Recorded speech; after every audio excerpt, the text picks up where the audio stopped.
मोहम्मद इलियास, ये बताइएगा कि ये क्या तय पाया है, किस तरह से मामलात जो है वो इन दोनों के दरमियान अभी हल होने की इतलात है?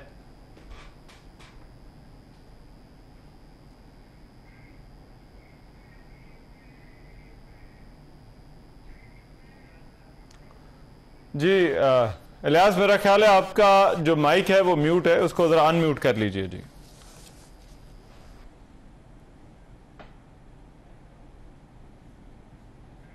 बाहर चले गए फिर मुल्क से बाहर, लेकिन उसमें आपस में तय पा गया कि आपस में अंडरस्टैंडिंग करके कर लिया जाए। रेफरेंस गवर्नमेंट की जानिब से पहले भी नहीं भेजा गया था, लेकिन इलेक्शन कमीशन में गए थे, वैसे ही जाके मुशावरत करके आ गए थे। तो ये आपस में तय हुआ था कि इनके खिलाफ कोई रेफरेंस दायर नहीं किया जाएगा और इनको वैसे ही इनके खिलाफ जो है तमाम केसेस खत्म, क्योंकि इनको सेनेट के इलेक्शन में वोट डालने का हक तो दे दिया गया है।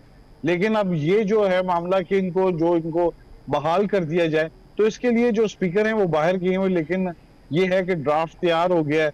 और ये भी कहा जा रहा है कि अब जो इजलास हो रहा है, जो कल परसों होने जा रहा है, जो सेनेट के इलेक्शन का, तो उसमें हो सकता है कि इनके बारे में जो ड्राफ्ट है उस पर डिप्टी स्पीकर साहब हैं वो साइन कर दें, क्योंकि जो स्पीकर साहब की गैर मौजूदगी में अच्छा वो ही हैं, ये इनके पास वही तमाम इख्तियारात हैं जो अच्छा स्पीकर के हैं। तो कायम मुकाम स्पीकर हैं, वो इस पर दस्तखत कर देंगे और इनको बहाल कर दिया जाएगा।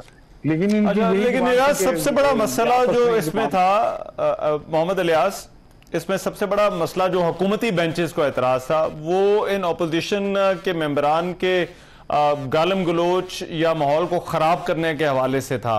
और पंजाब असेंबली के हमने कुछ सेशंस में देखा भी माहौल जिस तरह से खराब हुआ। क्या उस पर हुकूमत और अपोजिशन, क्या उन दोनों की भी आपस में कोई मामलात जो है वो तय पाए हैं कि आगे असेंबली के इजलास का डेकोरम किस तरह से रखना है? जी, इसमें आपस में बैठ के एक कमिटमेंट होती है, कोड ऑफ कंडक्ट तय किया जाता है हर इजलास से पहले ना।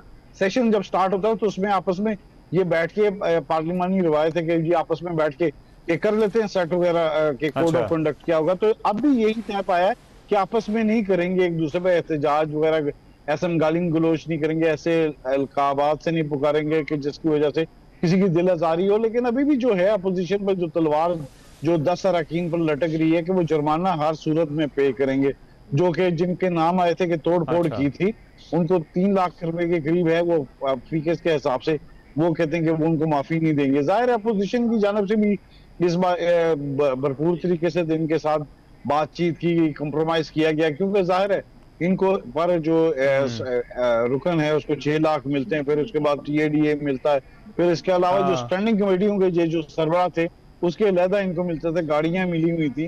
तो जाहिर है इन्होंने देखा कि जब इनको कमेटियों से हटा दिया, सारी चीजों से हटा दिया, सब चीजों से, तो अब इससे मामला ये आगे आपस में बैठ के इन्होंने तय शय कर लिया कि मामला से जो है जो इनके पास पहले जो इख्तियार थे उससे ये ना हो कि इनके खिलाफ रेफरेंस दायर किया जाए। तो ये मामला इनमें काफी हद तक आ गए हुए हैं। और ये जी राइट, बहुत शुक्रिया।